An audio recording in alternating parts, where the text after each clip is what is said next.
अगर वो किसी का भला भी कर रहा है और फायदा अपना खोज रहा है तो वो भ्रष्टाचार है। इसमें क्या हो रहा है कि देखिए भ्रष्टाचार कैसे बढ़ रहा है, सबको जल्दी लगा है, होड़ मचा है, सिस्टम से किसी को चलना नहीं है, ठीक है। ऐसा उसको जो है लगा है कि जो है अगर मेरा काम लेट हो जाएगा तो जो है हम पीछे रह जाएंगे। इस तरह से तो पब्लिक ही भ्रष्टाचार को बढ़ावा दे रही है। पब्लिक एकदम जो काम 10 दिन में होने वाला है पैसे देकर 2 दिन में कराती है। 2 दिन में कराने के चक्कर में जो है लगातार और आदत बन जाता है। अफसर लोगों को फायदा दिखता है कि हमें 2 रुपये मिल रहा है एक्स्ट्रा। सरकार प्रयास कर रही है लेकिन प्रयास में जो है काफी विफल है। अगला नमस्कार दोस्तों, मैं हूं अमित और आप देख रहे हैं DNA 360। तो आज के मेरे मेहमान हैं अनिल सर, जो कि जमुनिया में देवनगर में इनका एक स्कूल चलता है, हॉस्टल भी चलाते हैं और क्या क्या सुविधाएं हैं इनके पास, इनसे जानेंगे। जी नमस्कार। सबसे पहले आपके जो है चैनल पे सभी श्रोतागणों को जो है मेरा जो है नमस्कार है। और मैं यूनिक पब्लिक स्कूल का डायरेक्टर, अभी जो है मेरे पास स्कूल और हॉस्टल दोनों जो है प्रॉपरली बहुत ही बेहतर तरीक़ा से चल रहा है। कितने स्टूडेंट हैं सर आपके यहाँ? अभी देखिए कुल मिला के जो है हॉस्टल में जो है 70 के आसपास और स्कूल में जो है 100-150 के आसपास हैं बच्चे हैं जी। तो बच्चों को आप क्या क्या फैसिलिटी मतलब सुविधाएं, जो भी बच्चे आपके पास हॉस्टल में रहते हैं क्या क्या सुविधाएं देते हैं? देखिए सबसे पहले जो हॉस्टल में जो बच्चे हैं उनको जो है तीनों टाइम जो है गांव के बच्चे हैं तो नाश्ता का तो व्यवस्था नहीं, भरपेट खाना मिलता है, तीनों टाइम गरम गरम बनता है, ठीक है जी। और दूसरा नंबर में पढ़ाई जो है मेन फोकस हम लोग का रहता है बच्चों का जो है कंपटीशन का तैयारी करना, जैसे नवोदय हो गया, नेत्रहाट हो गया, उसके बाद जो है सैनिक स्कूल के लिए ये विशेषकर जो है तैयारी चलता है। इसमें जो है बच्चों का सबसे ज़्यादा अगर हम लोग मेहनत कराते हैं तो उसमें जो है मैथ हो जाता है, रीजनिंग हो जाता है और इंग्लिश और स्पोकन पे विशेष रूप से ज़्यादातर देखा जाता है सर कि ज़्यादातर लोग जो हॉस्टल में बच्चों को रखते हैं वो अपने घर परिवार में जो कहते हैं कि अच्छा माहौल नहीं दे पाते हैं, संस्कार नहीं दे पाते हैं, इसलिए वो बच्चों को हॉस्टल में भेजते हैं। तो ये सारा सुविधा आपके पास है? देखिए हॉस्टल में रखने से जो है कई बहुत सारी बेनिफिट्स है। पहला नंबर की देखिए घर पे जो है आजकल के जो दौर है अभी देखा जा रहा है कि अधिकतर जो है पेरेंट्स जो अपने कामों में बिजी है, बच्चे जो है वैसे में पूर्ण रूप से गार्जियन उसको देख रेख नहीं कर पाते हैं, बच्चे गलत संगत में जाता है, फिर जो है गलत संगत की वजह से जो है उसका जो है पढ़ाई लिखाई में मन जो है दूर भागता है। अच्छा। और मोबाइल जो है एक सबसे बड़ी समस्या अभी जो है नया उभर के आया मोबाइल। पहले जो बच्चा था वो जो है खेल कूद में विशेष रूप से ध्यान देता था, लेकिन अभी का जो समय चल रहा है आप देखेंगे हर घर में 2, 3, 4 मोबाइल है। जी ये तो है कि हर घर का समस्या हो गया है। बिना बच्चे का मोबाइल के बिना खाना नहीं खाते हैं, बिना मोबाइल के आपका बात ही नहीं सुनते हैं। तो देखिए जब मोबाइल बच्चे देखने लगते हैं तो उसका नर्वस सिस्टम काम करना बंद कर देता है, वो जो है पूर्ण रूप से डिपेंड हो जाते हैं मोबाइल के ऊपर, ठीक है, और अपना ज़िंदगी जो है उतना ही में सिमट लेते हैं। उसका जो है शारीरिक विकास भी नहीं हो पाता है और मानसिक विकास जो है हद तक रहने का सवाल, कि मानसिक विकास भी धीरे प्रतिदिन जो है उसका जो है कम होते चला जाता है। ठीक है। तो दोस्तों आप लोग मिल चुके हैं हमारे अनिल सर से, जो कि एक अच्छा शुरुआत किए हैं जमुनिया में। अगर आप भी अपने बच्चे का अच्छा भविष्य देना चाहते हैं तो हॉस्टल में अगर एडमिशन कराना चाहते हैं तो आपको हरनाटाड़, नरकटियागंज, बेतिया और मोतिहारी जाने की ज़रूरत नहीं है। आपके इस जमुनिया में ही हॉस्टल चालू हो गया है और अच्छा पढ़ाई और अच्छे संस्कार से उनका देखभाल, खाना वगैरह जो भी है सो टाइम से दिया जाता है। तो आप ज़रूर इनके हॉस्टल में एक बार ज़रूर विजिट कीजिए। और हम शुरू करते हैं आपका अगला वीडियो। जैसा कि हमने बताया था कि हम हर वीडियो में एक नए मेहमान के साथ वीडियो बनाएंगे और हमारे देश दुनिया में जो भी गतिविधि हो रही है उनके बारे में, उनकी राय को आपके साथ हम साझा करेंगे। तो हम शुरू करते हैं। पहला क्वेश्चन सर आपके साथ, पहला क्वेश्चन है कि हमारे देश में क्या भ्रष्टाचार है या नहीं है? देखिए भ्रष्टाचार हमारे देश के समझिए कि हर कोने कोने से लेकर कोई ऐसा स्टाफ नहीं है जहाँ पे भ्रष्टाचार नहीं हो रहा है। और भ्रष्टाचार के कारण जो है देश जो है जिस रफ्तार से मतलब प्रगति करना चाहिए उससे जो है काफ़ी पीछे है। तो ठीक है, भ्रष्टाचार से हमें मुक्ति कैसे मिल सकती है?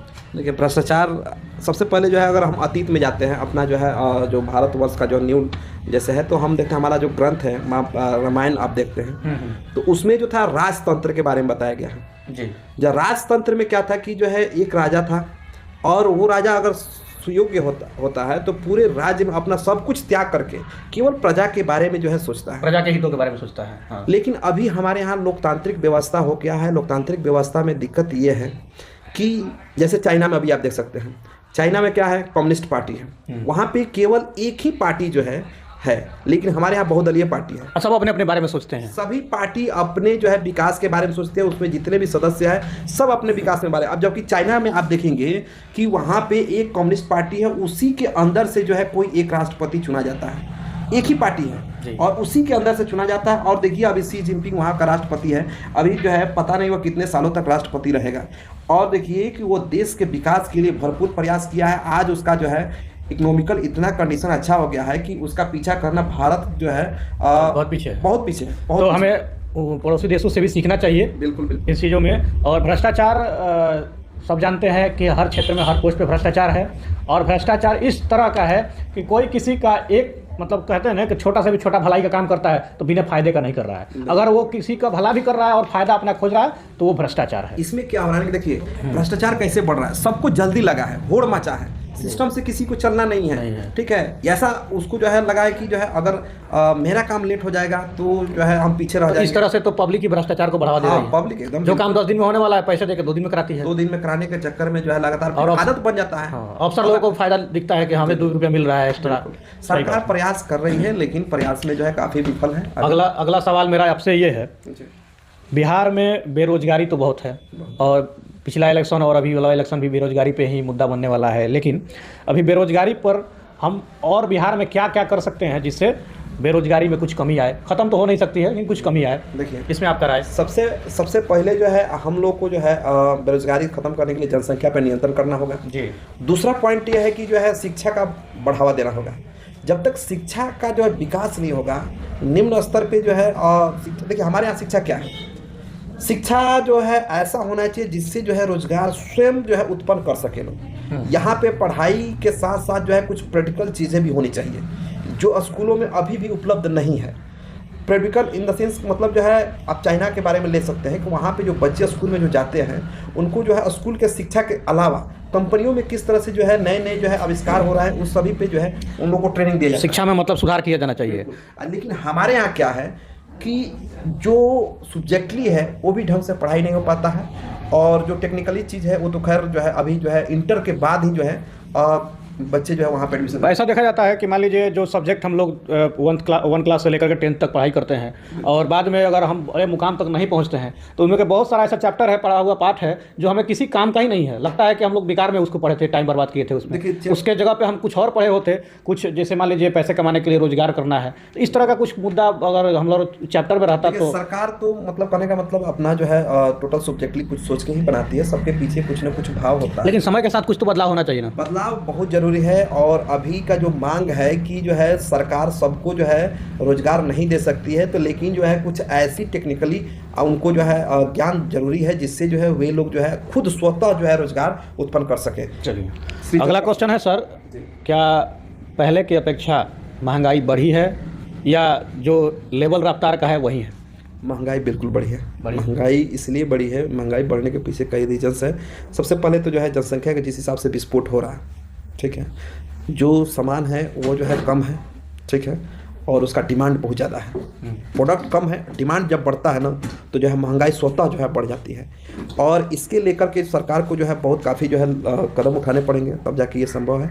और महंगाई जो है समाप्त करना अभी जो है काफ़ी दूर दूर तक नहीं दिख रही है। अच्छा, पहले की अपेक्षा हमारे बच्चों में, आसपास के माहौल में जो सभ्यता संस्कृति जो बताई जाती है पहले की अपेक्षा अभी कम हुआ है या आपके हिसाब से सामान्य है?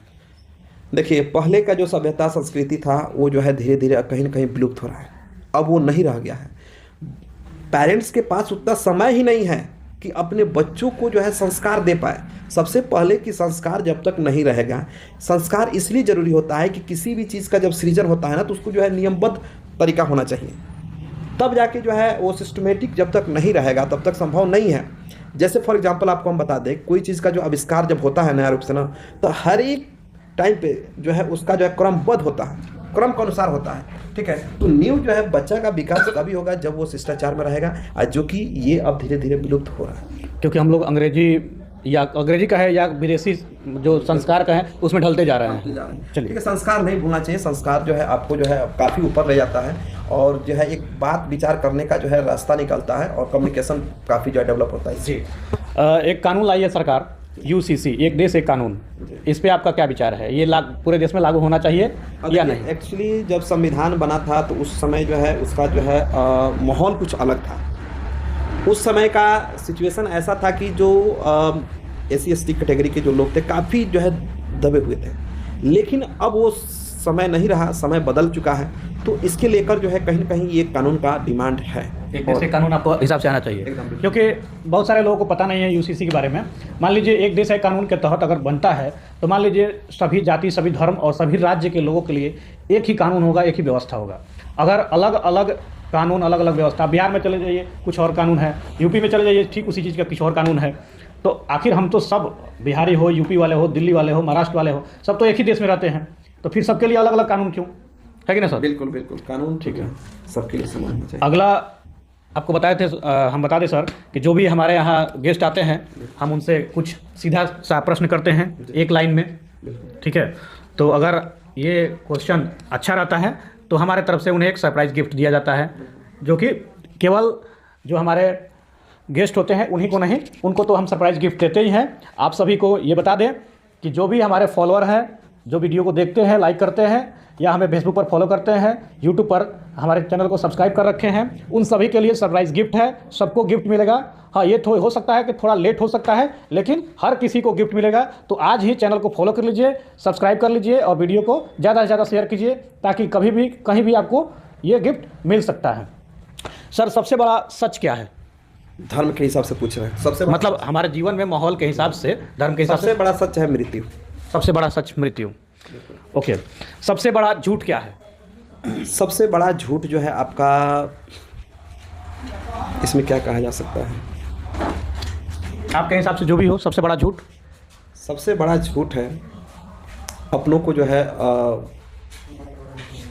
गुमराह करना। अच्छा, अपनों को गुमराह करना, ये सबसे बड़ा झूठ है।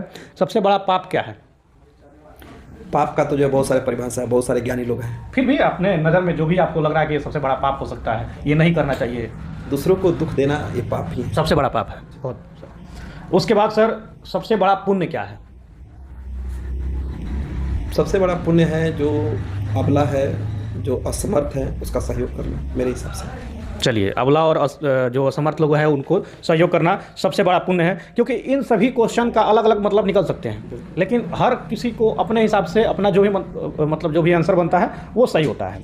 अपना कौन है दुनिया में? अपना कौन है? जब आप बीमार पड़ते हैं ना, और उस समय जो है जो साथ में रहता है वही अपना है। माने बुरे परिस्थिति में जो आपका साथ दे वही अपना है। चलिए सर, उसके बाद पराया कौन है? जो अपना होकर जो है उस समय जो है दुख की घड़ी में जो है दुर्भाग्य साथ ना दे। साथ ना दे। ठीक है। सबसे बड़ा मित्र? सबसे बड़ा मित्र जो है हर समय में आपके साथ हो, चाहे वो दुख हो या सुख हो। सबसे बड़ा मित्र। सबसे बड़ा, सबसे बड़ा शत्रु? सबसे बड़ा शत्रु तो जो है पैसा ही है आज के समय में देखा जाए तो। चलिए दोस्तों, तो आप लोग कमेंट करके बताइए इन सभी क्वेश्चन का आपका जो भी आंसर हो। तो मिलते हैं अगले एपिसोड में और अगले मेहमान के साथ। तब तक के लिए नमस्कार, जय हिंद, जय बिहार।